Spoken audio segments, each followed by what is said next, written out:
Alright, so it's been a while since I've last covered a reviewer collaboration IEM. This time it's gonna be the Vivace, a joint venture between Tripowin and Korean reviewer 0DB, or Young DB as he is called in Korea. Priced at about $30 and sporting a titanium diaphragm dynamic driver.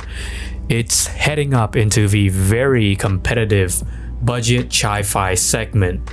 So let's see how the Vivace handles itself. So with this box, you get a design language that is very reminiscent of the Kiwi ears boxes. As you can see, you've got the clean typography and the render of the IEM in the front. But overall, you know, it's a pretty compact little package here. Once you slide the sleeve out, open the box up, and you'll see the Vivace resting in some, I'd say, a felt material. Down below here is going to be the cable. We'll get to this in a little bit. We have two types of ear tips actually, a narrow bore and a wide bore variation. Finally, there's a small warranty card printed in English. Other than that, there is no carrying a pouch or any kind of case, so the accessories condition, I'd say, is a little bare bones. Now for the cable, honestly, I've not seen this type of cable included in cheap sets for quite a while now, because it's so bad that brands kind of mostly stop using it. It's a little stiff and it's not a looker of a cable either, you know. If you watch Young DB's video on the Vivace, he admits that he chose the cheapest cable available to him to cut down on the price, and he recommends that you use a hair dryer or a heat source to sort of soften the ear hooks over here and mold them to your ear shape for better comfort. For me, I would say just buy another cable if you want to use the Vivace, both for the aesthetic and a little bit for comfort reasons as well. Now, the Vivace earpieces themselves are a glossy resin shell, with the front of it having this sort of reflective silver foil that takes on different looks depending on the lighting angles. However, if you look at these macro close-up shots, you'll see that there are surface imperfections of resin bubbling present on the front of my unit here. Now, I get that this is sort of a budget product, budget offering, but still, I would have rather they avoided doing something like this if it was prone to such types of manufacturing errors. Because again, other similarly priced IEMs like the Kiwi Ears Cadenza, they also look very nice, but without any imperfections. Otherwise, the Vivace, it fits nicely in the ears with a standard shell shape. Now as for the source, the Vivace showed a consistent tonality and it performed similarly with all the sources I used, and it doesn't need much power to get to good listening volumes.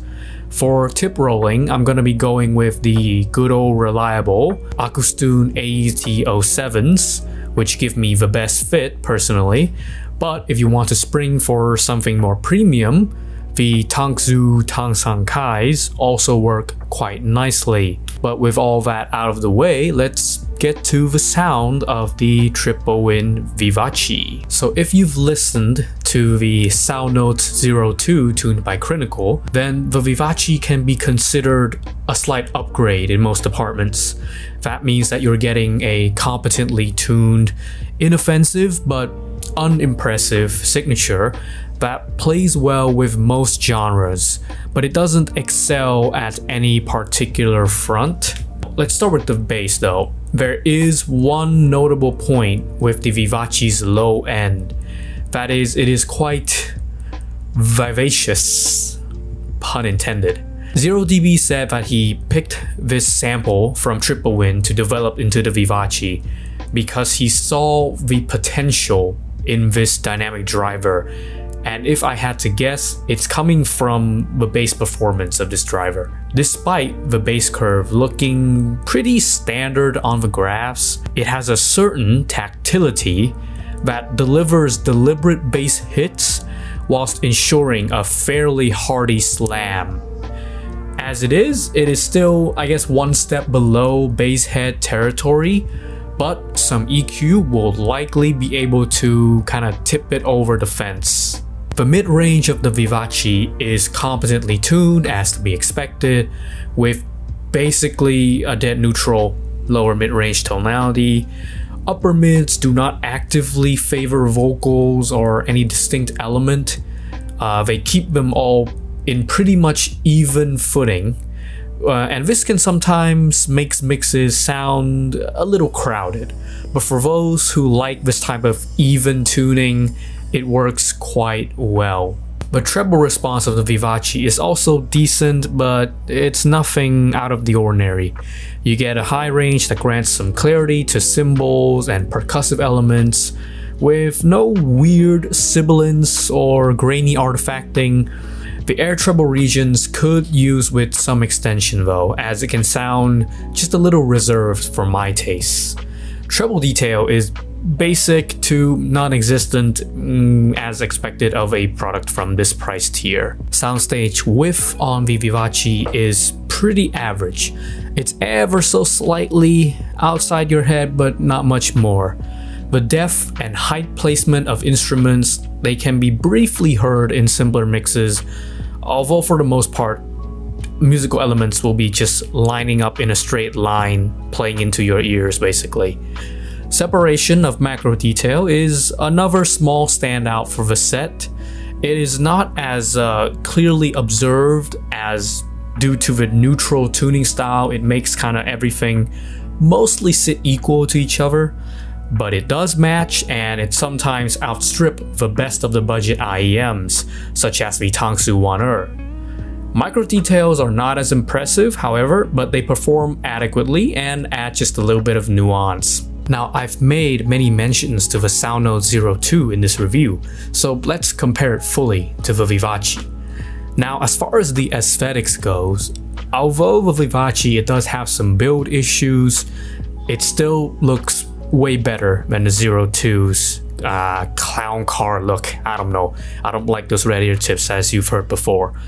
Now, both only come with ear tips and nothing else. If it's a race to the bottom with how bare bones accessories can be, these are both leading the pack, I guess. Sound-wise, I think there's not much to be said about the signature. They graph mostly the same, they sound mostly the same. Where it differs is in the technical department. The bass on the Vivace, it's a lot more tactile. It may look similar on the graphs, but from what I've heard to my ears, it produces more quantity and quality with the Vivace, able to slam with a meatier punch than the 02's dynamic driver. And it still keeps the lower mid-range pretty clean and well separated. Resolution and imaging also enjoy a marginal improvement from the Vivace. Safe to say, if you liked the sound of the Salnotes 02 and you want sort of a one tier up kind of upgrade, then for an extra 10 bucks, I think the Vivace is gonna be that direct improvement. Now, also at the $30 level, there's gonna be the Kiwi Ears Cadenza, which also sports a similar kind of glossy shell and an eye-catching design. However, with the Cadenza, you do not suffer from the same surface imperfections of the Vivace. Accessories wise, the Cadenza includes 3 ear tip types compared to the Vivace's 2. And its cable, I think, is slightly better, a bit softer as well. Sound-wise, I do think that the Vivace is putting up a more impressive showing. The impactful low end from the Vivace, it continues to delight me, whilst the Cadenza's bass is, I'd say, consistent, but not amazing. Mid-range tonality on both are well presented. Although I will note that the Vivace, it has a slight separation advantage. If you like a nice looking, well-built budget IEM with solid performance, I think the Cadenza is still quite viable, and it may be found at a discount due to its age. Whilst the Vivace, it suffers a bit with build quality, but slight improvements in the sound department make it more attractive to those wanting to get basically the most performance out of their money. Now, with so many releases in the $20 to $30 tier of budget IEMs, manufacturers are continuing to find ways to stand out from the rest of the pack. With the Tripowin X0dB or Young dB Vivace, the killer feature is going to be the collaboration with the reviewer 0dB. The result is a competent, fairly neutral tuning that plays well with most genres, although it doesn't have an X factor if that's what you're looking for. If the Salnotes 02 is to your liking, then the Vivace can be considered a marginal but direct upgrade. However, the Tripowin side of this collaboration raises some concerns, as the Vivace suffers from surface imperfections that competitor products do not exhibit, and its cable is less than ideal, knocking points off of what could be a solid addition to the ever-growing lineup of budget releases.